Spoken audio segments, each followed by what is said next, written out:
Hi everyone, my name is Marcello Gortana.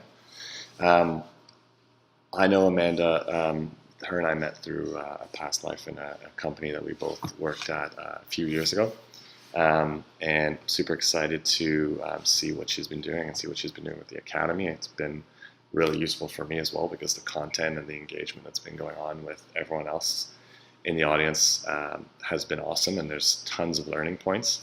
Um, so I am a partner at a digital or a digitization consultancy called Tennis. We call ourselves consultants because really a big part of what we do is go into organizations with a consulting focus to help identify areas that technology and design and development will help to create future opportunities. I'm actually in our office right now, so this is our boardroom. I can give you a quick little look around. This is our boardroom, and our office is through those doors there. There's a couple people there right now. So you might hear a few noises here and there if there's any phone calls or anything like that, but that's what live's all about, right? You can find us through social. All of our channels are Design Tennis, so that's on Twitter and Facebook and all those. So I was thinking about what would be of value to talk about today, considering the audience that's part of the Academy here. And I started thinking originally about some of the work that we do and technology and some trends that we're seeing. But I think what would provide the most value and what I've seen to be the most value through the Academy is to learn more about what other people are doing, learn more about some of the challenges and some of the key takeaways that people have learned on their entrepreneurship journey. So I thought that the most value that I could give is to talk about the story of how we got to where we are now as an agency and as individuals. And so throughout this hour session, I'm just going to kind of talk to you a little bit about the history of how Tennis became who they are, who it is as an agency right now, a little bit of context in terms of the greater environment and why it's a good time to be an entrepreneur. And then I'll talk a little bit about some key strategies that have helped us and some major obstacles and roadblocks that we found through the process of getting to where we are now. I thought of the challenges and strategies in terms of an organization and the different functions within an organization, because as a small team, and we're 5 full-time and scale up and down a few contractors. So as a small team, one of the biggest challenges is obviously, and I'll talk a little bit more about it later on, but time and wearing many different hats. And so I thought of talking about the challenges and roadblocks in terms of an organization and its functions and where people could focus, where there might be some takeaways. So I'll talk to you a little bit about how Tennis was founded. The company we met, and the company was founded doing something completely different. My business partner was doing freelance design and development, and we actually met surfing on the lakes, which is where the other business that I founded, Surf the Greats, comes in. So if you don't believe that you can surf on the lakes, you can just easily do a quick Google search in Toronto and look up Toronto surfing. It's been all over the news lately, and you could see that we have some amazing surf here. So we met surfing, and through that interaction and that chance meeting, we decided to start a surf business, surf travel business. So we ran a surf travel business for about a year and a bit, almost 2 years. It was doing really well. We had a really, really good first year. The whole time we were also taking on design and development work on the side to kind of supplement the income of the new business.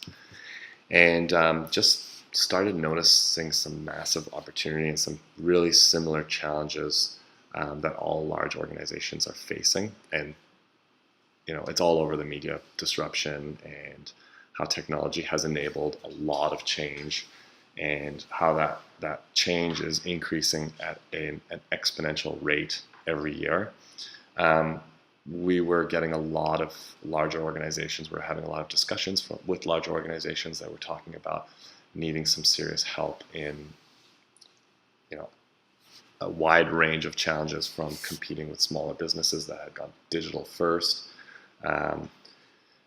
connecting better with their prospects and customers, being more engaging, helping to create a more efficient processes within their organizations.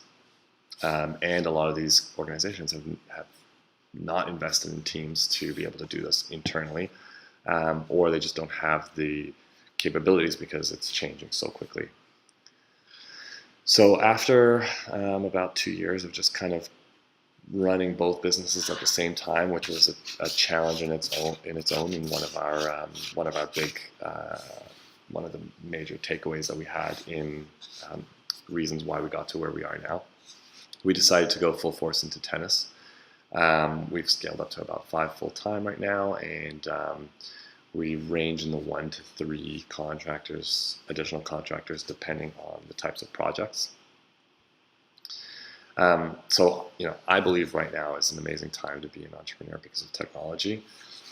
If as much as large organizations are struggling because they haven't adopted technology fast enough, because they are too big to turn on a dime and adopt any new technology or innovation,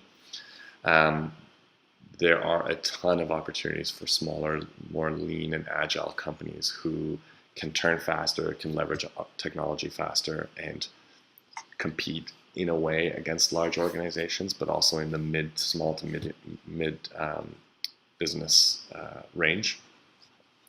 So if you look up a great way to kind of look at this is to look at the waves of innovation. So if you go on Google and you look up waves of innovation, you'll find a chart that looks kind of like this. So the waves of innovation is just basically a graph that scales all the major innovations since the 1700s in society. And it's a very good visual representation of how much faster those waves of innovation are happening. So, in 1785-ish, we had the Industrial Revolution till about 1845. Then you start going into the age of steam, age of electricity, mass production, digital networks, and sustainability. And so if you do take a look at the waves of innovation, again, someone just joined, so I'm talking about right now about Googling waves of innovation and looking at that graph.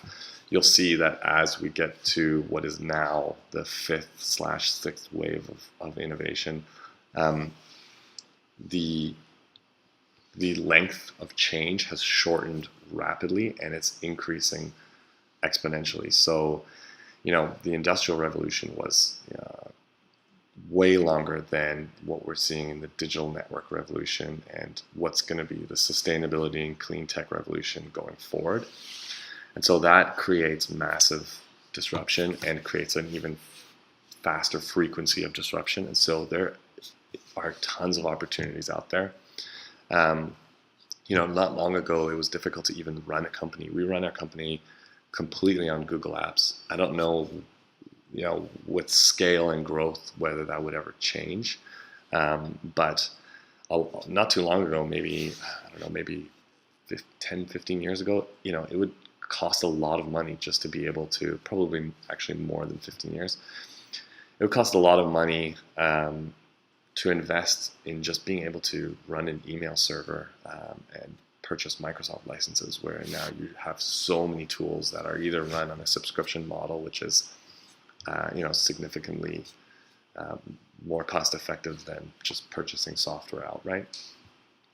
Another place that you can kind of see the S&P, or another place, I got ahead of myself there, another place that you can kind of see the digital transformation take place is in the S&P 500. So the S&P is an index based on market cap of the 500 largest companies.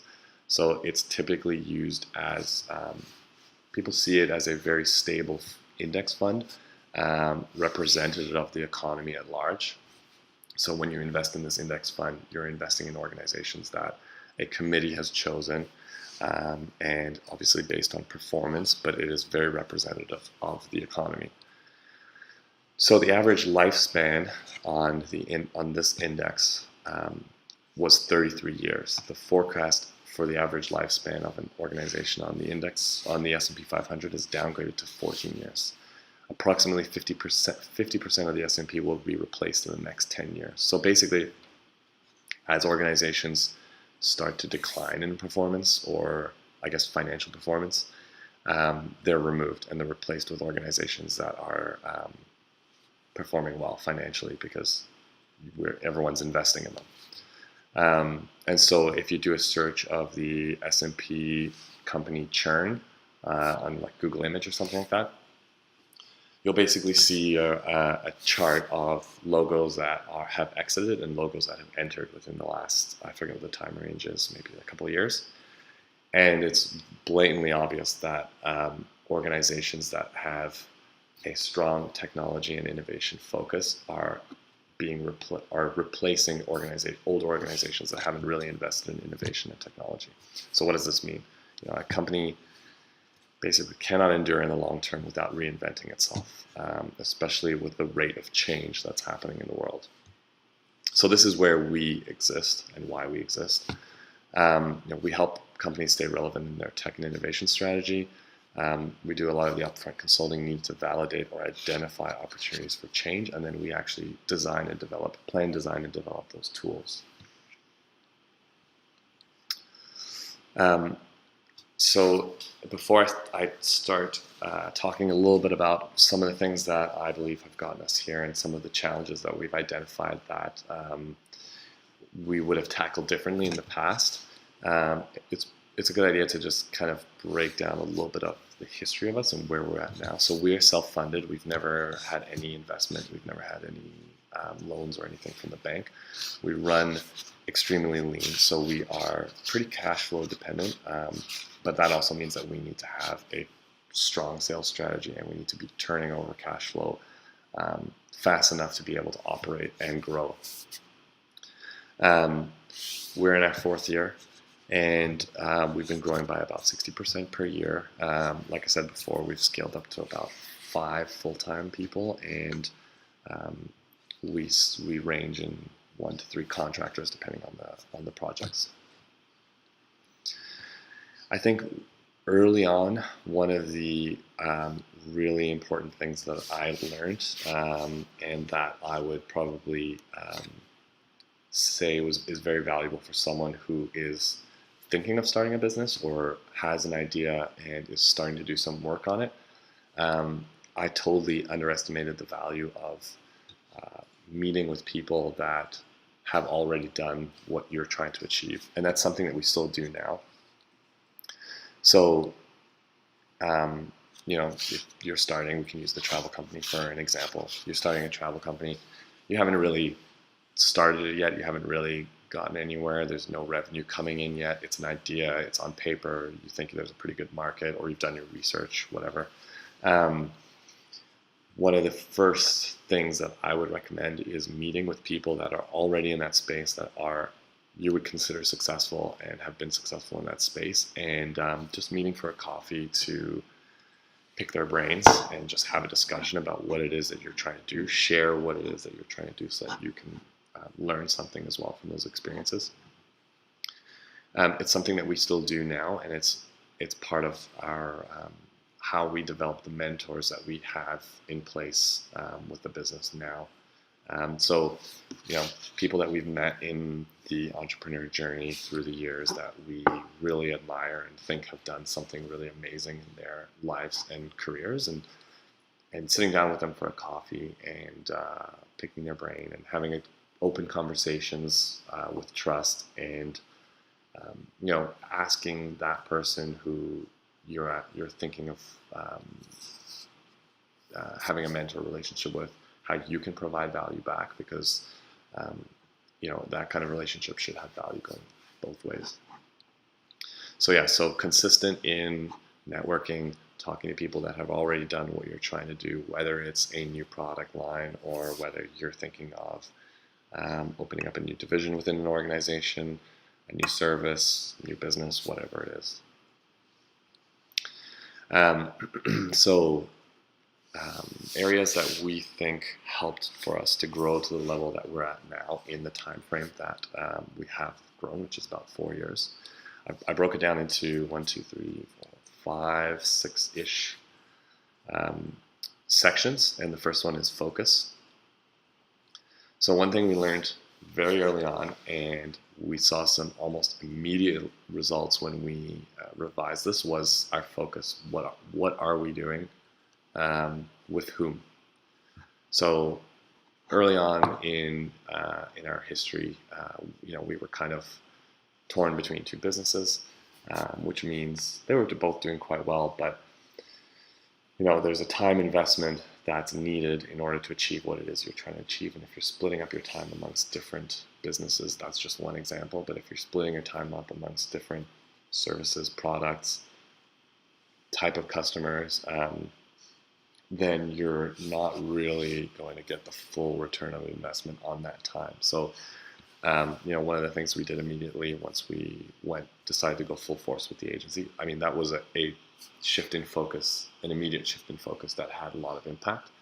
But the other thing that we did was really start to define what it is we do, because we were doing so much. We were doing creative design, we were doing print design, we were doing websites, we were doing some web applications, we were doing experiential and technical work. And so sitting down, and it's still something that's a work in progress. I'm sure it's a work in progress for large organizations as well, to simplify what their strategy is and what their approach is and drive towards that, because it's very easy to make things complex. It's very easy to make things complex, and it's very hard to simplify things. What is the service? What is the core of the service? If you're designing a website, is your core service web design, or are you helping organizations to communicate better in the digital space? Who are you targeting? It's going to take roughly the same amount of work to bring in a project from a small organization as it is from a large organization. So you need a mix of profitable work, revenue work, large organizations, small organizations. You need to diversify yourself much like you would if you were investing. And then obviously, is your service or offering or idea, is it a big enough market that you can actually grow a business? Or are you going into something that just doesn't have the market size or the dollar value to grow a business, which is something that happens. The next point that I wanted to make was partnership. So it is hard to quantify the value of a good partnership, but it's probably the most valuable part of a business if you're going into a partnership. If you're a sole proprietor, it's equally as important to bring on the right people for those first couple people within the organization, because they are much like your partners. Some of the things that from our experience works well is complementing skills. So, if you're going into a business and you have business experience, but you are going to need to develop an application, obviously those are complementing skills. So a partner on the development side would complement a partner on the business side. If not, if you don't have those if the partnership is not as easily distinguishable by competencies, then having clearly defined roles and being clearly responsible for each of those roles is important. One thing that I always tell people that are going into a new business is to read this book called The Partnership Charter. I forget who the author is, but it's the only book out there called The Partnership Charter. It's incredible. Our partnership agreement is based off of a lot of the learnings from the Partnership Charter. So if you're new going into business and you have a new partner, highly recommend you both read this book and base your partnership agreement off of the learnings from this book. So that basically catalyzes some of the discussions that you may not have until you're 3 years in, but at year 1, so that you can really find out whether there's any core differences in what your future goals are, or anything that would create major conflict and maybe cause a breakup within the partnership. Um, we work with a lot of startups as well that are funded and have everything they need to be successful, and you wouldn't imagine how many break apart just because the partnership is not sound. So I think sales. So sales strategy is important, and it's something that has made us successful as well. Finding time to execute sales strategy is a whole other beast, but having a sound sales strategy is important. Um, Instead of being reactive, you want a strategy that's more proactive and strategic. So things like identifying who you're working with now and profiling the type of customer that you are successful with, and then profiling your ideal customer and comparing the two, and making sure that you're still in line. When you're in your early stages, you kind of have to do the work that you get offered or the work that you find, because you're trying to basically grow the business. You're in growth stage. But it is very important for the profitability and the future growth of your organization to identify what the best customer is for you to help your organization grow, and where you can provide the most value. For us, for instance, I'd say like an organization from 100 to 500 employees is really where we provide the most value. There are certain people that need to be in place for it to work really well, because what we're doing often has a lot to do with innovation. So if there are people within the organization in senior marketing roles, in senior sales roles, in VP roles that are forward thinking and notice the challenges and notice the effects of not being innovative and not going forward with a digital strategy, then it really helps us, because we don't have to do that much convincing. There are scenarios where we do have to do a lot of convincing, but again, we've clearly identified our ideal customer and the ideal people within the senior roles within our ideal customer. And also within those organizations, we can provide the most return on investment, and we can provide a lot of quantifiable data in terms of the projects that we launch.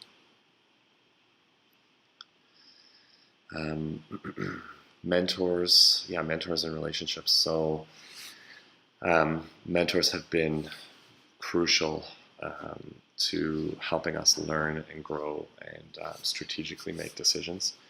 We have mentors across a wide range of functions, so consulting, finance, design, and development. And we have these relationships. They're very open relationships. We are able to kind of talk about anything. We've found ways to give value back to those mentors as well, so that there's an ongoing relationship of value and just win-win for both of us. No one wants to feel like you're consistently taking without giving anything back. So we do try to find ways that we can provide value back as well. How do you develop a good mentor? So it is difficult, and I think it takes a lot of time, and for us it's been very organic.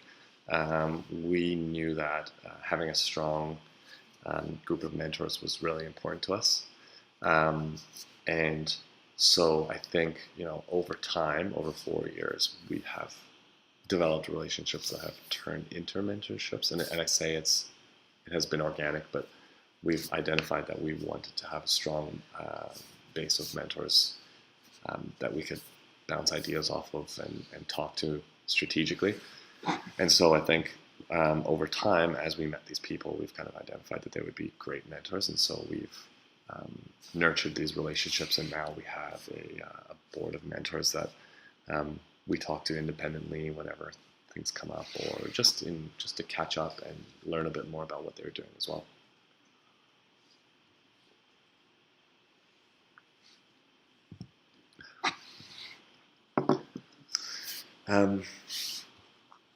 One of the interesting challenges that we've had to overcome and have really helped us is that I think the entrepreneurship road is tough. Like no one's really shy about saying that it's tough.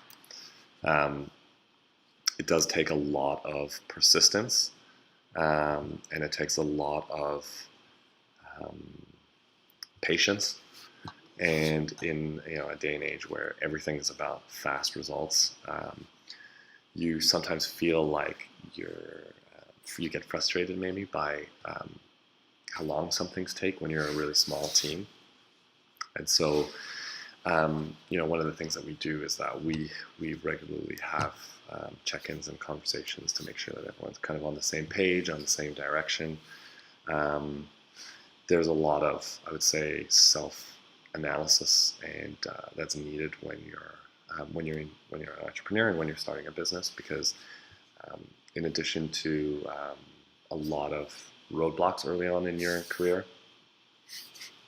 from potential customers, or also just not getting to where you want to be as quickly as possible, or as quickly as you want it, or underestimating how long things take, or not being patient like myself.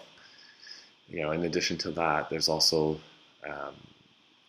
a lot of self-analysis and questioning that happens when things just aren't going as smooth as you want them to, especially in those early stages where you're trying to generate income from zero, which is what we did.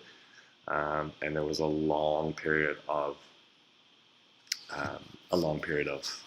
not generating as much income as we wanted. And so, there's constant second guessing yourself, and like, are you doing the right thing? Are you making the right decisions? And I think, one of the keys is to have someone that you can air these frustrations with, and vent as much as possible, and double check that what you think is happening, that person thinks as well, and double check and just get a sounding board as to the direction that you're going in. Is there an opportunity? Will things change? Like stuff like that. And we had many times where we were frustrated and wondering whether things would improve, and in the early years, and they have. So persistence is key. Process is very important. This is another area. So I think time is a struggle, because when you don't have a large team, you don't have people that are necessarily, you have some people that are probably dedicated to certain tasks, but then you also have the owners that are split up and wear many different hats, from marketing to finance to accounting to vendor relationships to sales to customers, blah, blah, blah, all that stuff. And so, very early on, we knew that in terms of the production side of the business, we can only grow if it becomes more efficient and more turnkey, so that we know that when a project comes in, it launches, goes through all these separate steps, and then comes out the other end as a finalized product for the customer.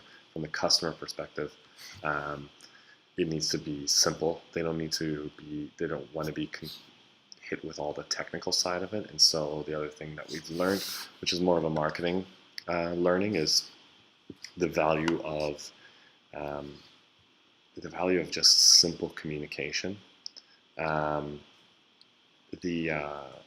The owner of Patagonia has a great quote. His name's Yvon Chouinard. My pronunciation might be terrible, but the hardest thing in the world is to simplify your life. It's so easy to make it complex. And I just find that so true, because if you think about the most successful companies that have the simplest messages or the simplest products, or everything's packaged into this like super simple service or product that as a consumer, you just receive, unbox, use, and then get the benefits of. The amount of work to simplify something to that level is beyond anything that you could imagine, unless you're on that end of the business, part of that process. And so, simplification is something that's always ongoing. We're trying to make the process as efficient as possible, so that we can spend our time on all of the other functions that are necessary to grow a business. So primarily, sales, marketing. Sales and marketing are two big ones, but also learning, spending some time on learning and the finances and all that stuff. So yeah, very early on we had decided that we needed to have a super efficient process for projects. And so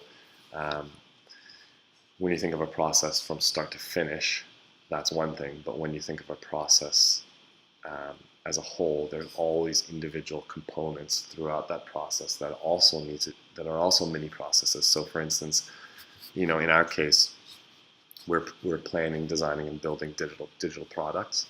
And so you would think that the process would be receive the project, or get the project, and then consult, design, build, launch the product.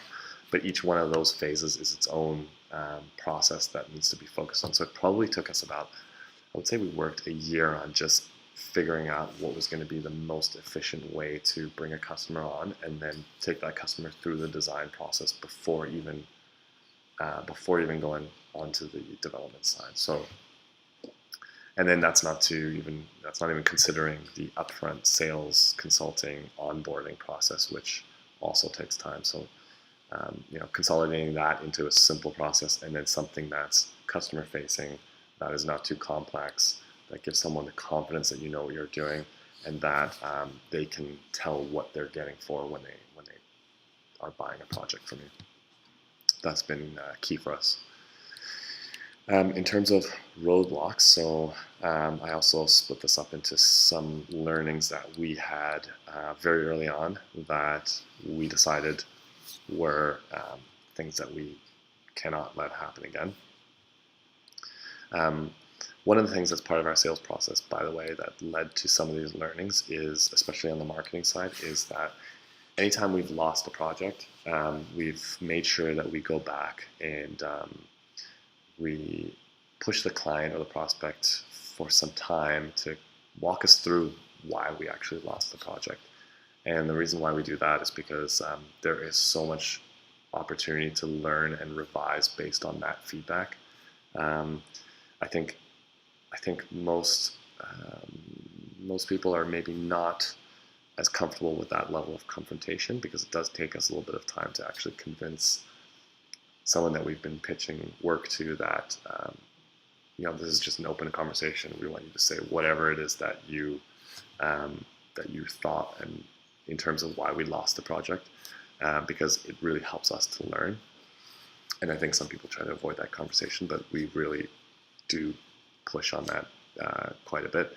And the learnings that we've received from that are amazing, and they've been really helpful in revising the way that we present ourselves, finding out what's important to the customer and where maybe we're not communicating that in the sales process or the pitch process. So one of the big roadblocks or challenges that we hit was understanding the power of marketing when it comes to communicating your services and yourself. Taking that frame of reference to that customer point of view as a frame of reference when you're presenting or building a pitch or presentation has been very important to us. It always has been very important to us, but I think sometimes it's difficult when you're on the vendor side to really understand how you can simplify the message and get the right content across. So that example that I had just spoken about, where we touch base with the clients after a pitch and make sure that we get as much feedback as possible as to why we lost a project, if we lost it, so that we can revise and better understand how to communicate effectively, which is a skill all on its own. So there was one specific time that I can think of where we learned this lesson the hard way, and that was we had a moment in time really early on in our history where we lost a few too many projects in a row, and we had no idea why. We were like, how is this possible? Like, what's going on? We haven't had this problem before. Now it's becoming a big problem? Like, what's the deal? And so we sat down with all these different clients, and we basically found out that because we were getting opportunities to come in and present to large organizations. This is probably in year 2. We needed to totally revise the way we were presenting, and also some of the content that we were delivering, and the people that we were presenting to just basically, our old deck wasn't communicating the way that it needed to. And so that was one huge learning and it had immediate results. The next area that has and is still a challenge is time. Like, where do you get the most ROI on your time? We're still figuring this one out, but one of the toughest things is running a business, making sure products are produced at quality, and also trying to figure out where your next sales are coming from, and your relationship building, and your outbound sales efforts. And it took us a long time to figure this one out. We're slowly getting there. We have a plan that we've kind of developed that revolves a bit more around content, because when you are such a small team, the ROI of sitting and cold dialing large organizations to get introductions and get presentations and get an opportunity to go in and meet with people is very low unless you have someone that's can be dedicated to that. I think that long term, it is a good strategy. You can develop a lot of sales. You can develop a lot of really good relationships just through cold calling. But the problem is you need dedicated time, and you need a lot of volume to get to that level, which is something that when you're juggling so many other things is really challenging. So you have to try and be more strategic with sales efforts and how you're going to create discussions with potential customers. So yeah, time management. I mean, there's someone that I follow on Medium called Ben Hardy, who has a lot of really, really good advice and guides and all that on how to maximize time. And so over the last 6 months, I've been implementing a lot of that stuff personally to help really maximize my day. The other area is scaling. So we actually made this mistake more than once, but basically when things are going well, really well, and you have too much excess cash flow and it's not being used efficiently, it's just kind of sitting there, those are the times when you need to scale immediately. So you need to be able to turn around pretty quickly and start interviewing, hiring, bringing people in, because otherwise what happens is you get an influx of work, influx of cash flow, you don't scale, and what ends up happening is the whole process starts getting bogged down with all the work, and then you don't even have time to hire or scale.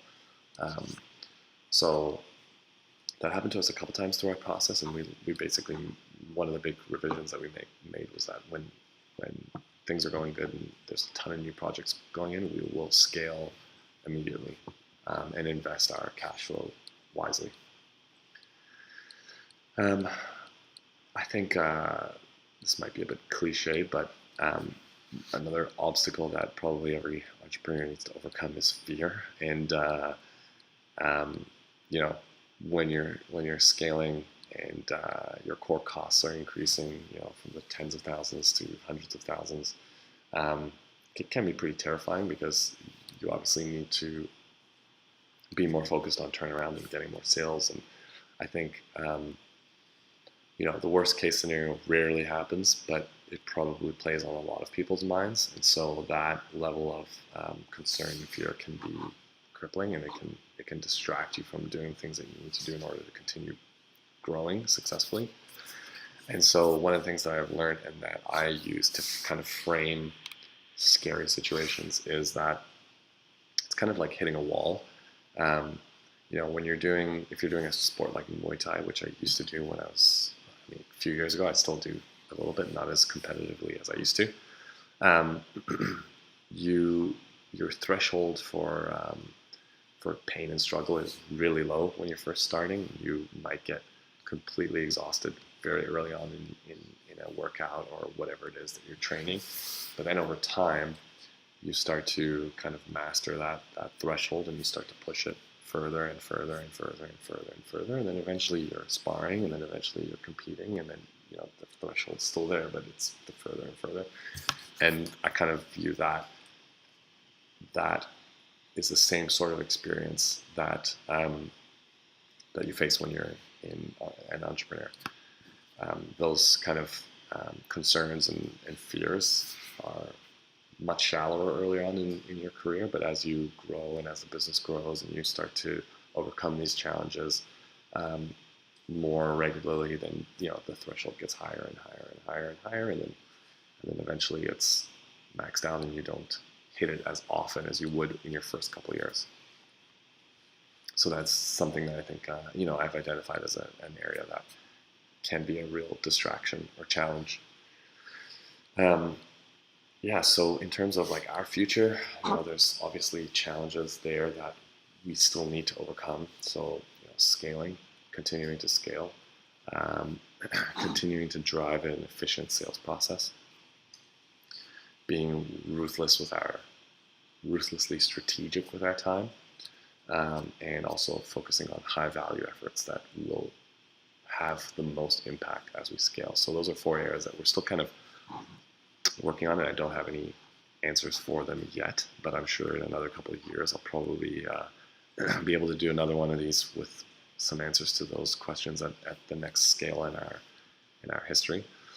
And so that's it from me. I'm happy to continue having discussions and continue talking about different areas in the entrepreneur cycle. So if anyone has any questions, you feel free to reach out to me through our Design Tennis Facebook page or through the Academy. I'm a member as well, so would love to get involved with some more discussions.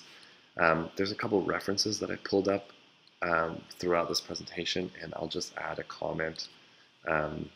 I'll just add a comment onto the presentation with all of the different references that I used throughout the presentation, so that people can actually explore them a little bit afterwards. So that's it for me. Thank you so much, and everyone have a great rest of the day.